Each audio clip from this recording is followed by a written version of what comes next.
Okay, so in the last video, what we did was we added some spacing around our product cards and also changed the alignment of the text that's inside. Now, what we want to do is we want to make sure we can get on to putting content into where our filters are, which is in our aside element. So we're going to work on this section here, or this aside element here. And let's put a title here, or to indicate to users what this section is about. Okay. We're going to put a form. Inside my form, I'm going to have a spot for like type of product. Okay, so I'm going to put a label. Let's do material. Okay.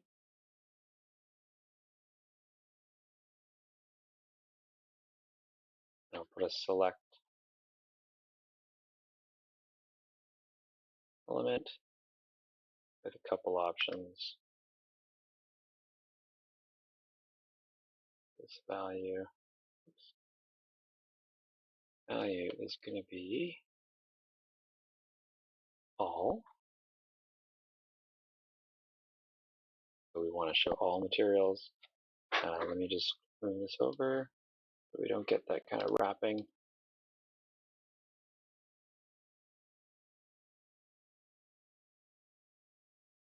Cotton. And let's do another one.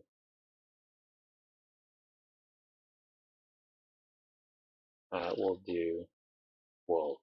Not really sure we would ever have wool t-shirts, but we'll just put that as another option for material. Okay.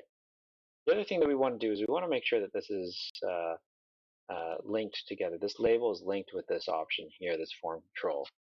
What I'm going to do is I'm going to put the attribute for. I'm going to just be literal with what it is. And the for attribute needs to match up with an ID. The ID needs to have the same value as the for attribute in order to be able to link this label with this form control. But I'm not finished yet because the form control itself needs a name. Okay, and I'm going to give it the same name as what the ID is. And so this is when my form gets submitted, material is what's going to be the name of this particular input, and it'll be equal to whatever the visitor ends up selecting. What I'm going to do is I'm going to put this attribute for selected on this item, on this option, so that when the page loads, it automatically selects this option here. By default, if you don't have any of your options with this attribute selected, it usually just shows whatever the first option is. Okay, so let's just save that. And we can scroll down. Very hard to see at the bottom, but we'll fix that in just a moment. So we have material and all there. Okay. I am going to wrap this inside of a div with a class of filter option. You'll see why in a moment. You're practicing our flex containers, right? So I want to be able to put all of this inside of a div. So we're going to create another few more options here. Okay, we'll do another one up here. So this one we're going to say we're going to use type. So let's do a type here. Type. Type.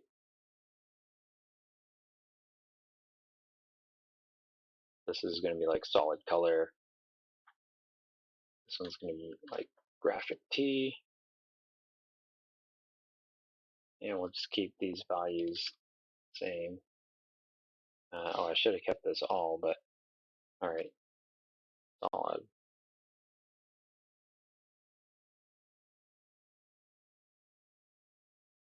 Okay. And the next one, let's do price, because when you're on a shop, you want to be able to order things by price.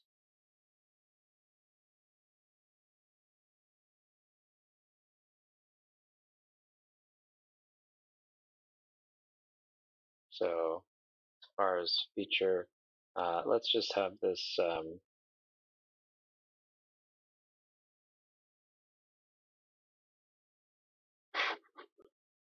let's just have this by, well, maybe you don't want to sort it by price, so we'll just do an option for none. And we'll leave this as an empty value. And let's do my price. So for here, we want high to low.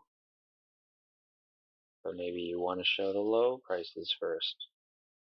Let's do low to high. And let's have one more.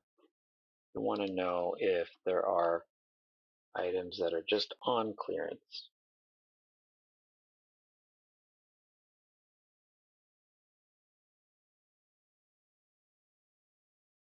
And we'll put down that it's either on sale or clearance. Okay, these are just some example options for you. Okay, so save that. Now we've got a few more options here, which is great. Okay, now what I want to also do is I want my filter to be side by side with my product cards. If you remember in one of the last videos, I showed you a sketch like this, and what we have here is we've got our product cards on the left-hand side here, and on the right we have this sort of a side section which I'm using for the filters, and so I want them to be side by side. I don't want them to be stacked like this as they are now. So what we're going to do is we're actually going to, in order to handle this, we need to make our parent container a flex container. Okay, so the parent container to my aside element and my section element is my main. What I want to do is, for my main declaration, I'm going to write display, not direction, display flex. Okay, and immediately you can see my filters come up to the side here, and my product cards are still readjusting themselves. Okay. Now what I want is to have my my main section, or sorry, my aside here. I'm going to give it a basis of, let's do 30%. And I don't want it to shrink. I always want it to be 30%.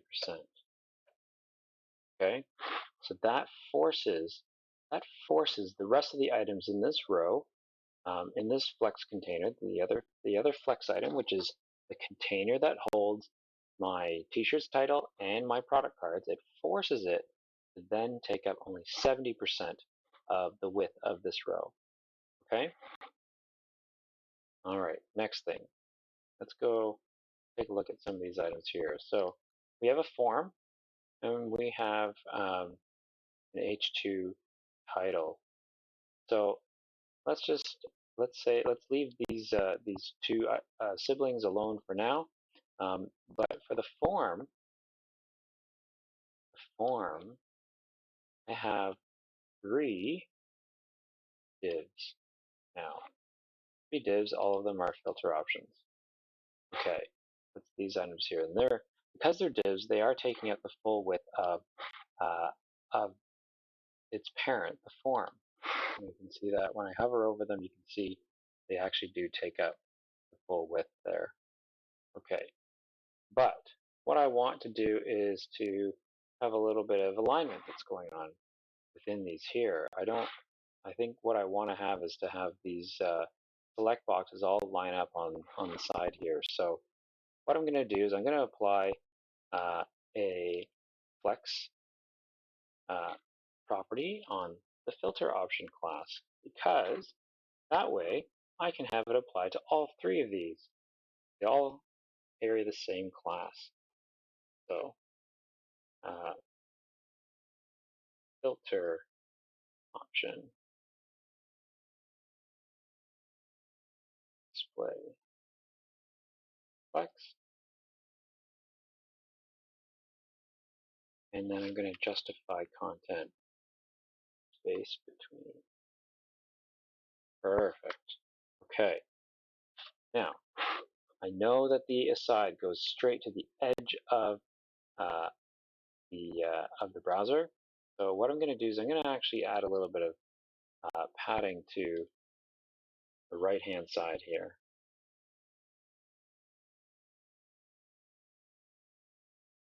And now you can see that that padding gets added right there. Perfect. Okay. The other thing I want to do is you can see that my form, it's quite tight here. So what I'm going to do is I'm going to add some margin below each of these filter options.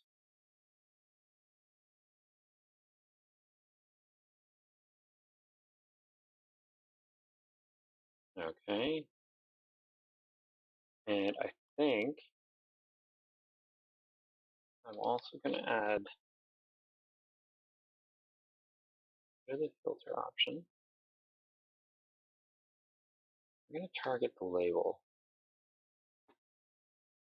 I want the font weight to be bold. Yeah, I think that's what I want there. Okay. And if you feel like this is not really something for you, like you don't want this to be aligned like on the outside edges, maybe you want them to be aligned centered, right? They can come together straight into the center. So when they're both joined together, this content is centered within the entire row. Maybe you want that. For me, it's not particularly desirable. I'm going to leave them as space between. Okay. See here. What I could do though is I can put flex spaces on my select. Let's do that. Filter option. Select. Spaces. Do 50%. And let's have flex grow. Ooh. Okay. Bit too much, but let's see if we can do flex spaces on my label as well.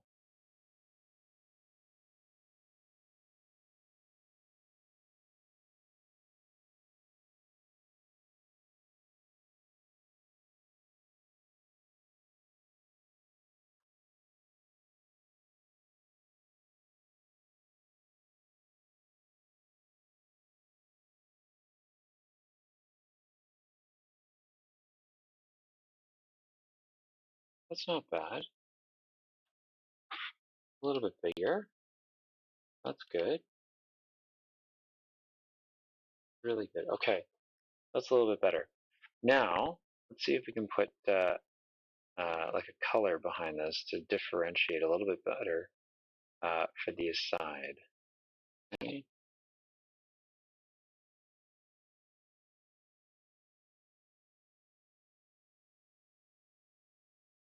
Just do a light gray. And what I don't like is that the fact that my text is right up against the edge. So I think I'm going to increase this padding to actually go all the way around the side. I'm going to remove this right setting there. And so now I've got padding that goes all the way around. Okay, and it fills up the entire height of the other items. These product cards are what push the shop container to be tall, and thus the other flex item in this row also becomes nice and tall. So this is another way, like what we couldn't achieve with floats. Floats, you would just have it be the same height as whatever the content was inside. But with flex items, they actually do uh, rearrange themselves so that they grow to be the same height as other flex items in the row, which can be very handy, especially if you're wanting to have content kind of line up with each other. So before with floats, this was very difficult to do. You'd always have to specify a specific height to an element. Okay, so I think the last thing that I want to do is take this this heading here, and I'm just going to center it. And so let's just do that here. And this is a heading that is a part of our shop container. I'm going to go and let's just put this with all the other shop container styles. That way we can keep things a bit more organized.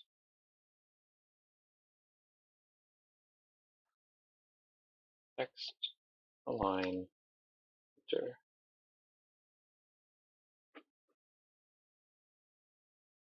Now I need to find out why it is not doing it. Because it is the shop container, not the shirts container. There. Okay. I think I'll just add a little bit more spacing here on the bottom. And let's do 2 M's here and 1 M for the top. There we go. Now, he's thin. It's got a little bit more space. Okay, so now we have these two sections here. I will show you what the footer will look like in the next video.